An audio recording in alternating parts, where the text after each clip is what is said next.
Salut Zotac, c'est Nochan. Vous vous souvenez, il n'y a pas longtemps, je vous parlais du projet Science Combat, avec des scientifiques qui s'affrontent à grands coups de pouvoirs spéciaux. Eh bien le jeu est désormais jouable en ligne sur son navigateur. Désormais, à vous de choisir, Team Tesla ou Team Einstein. Autre création de jeu complètement farfelu, ce RPG textuel dans lequel vous avez 6 minutes pour être accepté à la bêta d'Overwatch, le FPS en ligne de Blizzard, prévu pour le 24 mai 2016. Le développeur Darkust 6214, et ça c'est du bon pseudo comme on les aime, a fait les choses bien. Tout d'abord, il faut choisir un niveau de difficulté. Streamer sur Twitch, mec qui s'est inscrit au pif, ou fan lambda de Blizzard qui est en fait le niveau difficile du jeu et qui offre la totalité de l'expérience.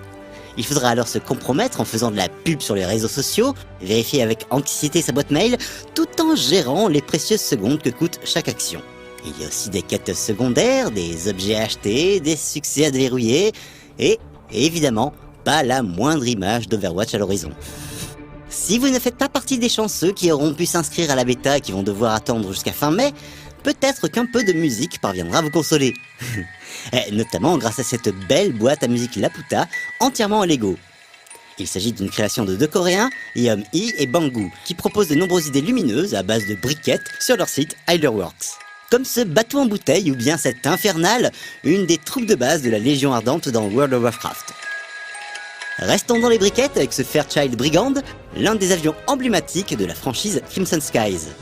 Celle-ci s'est déclinée au cours des années en jeu de plateau, en roman ou encore en jeu vidéo. Le célèbre avion est recréé cette fois en Lego technique. Avec un peu de musique épique, on s'y croirait sans problème. On peut passer de longues minutes à regarder tous les détails apportés à cette réplique. Hélice qui tourne, piston du moteur fonctionnel, et bien sûr un manche à balai digne de ce nom.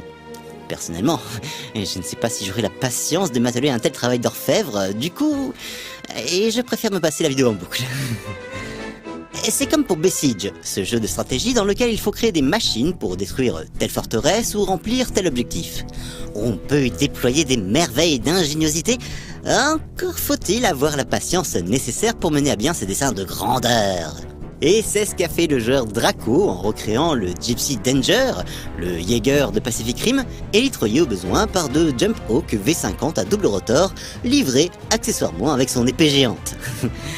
Là encore, un petit peu de musique de mise en scène, et on peut regarder la vidéo en boucle sans s'en lasser. D'ailleurs, je vais devoir vous laisser car je dois y retourner. C'est pourquoi je vous dis à la prochaine Zotac.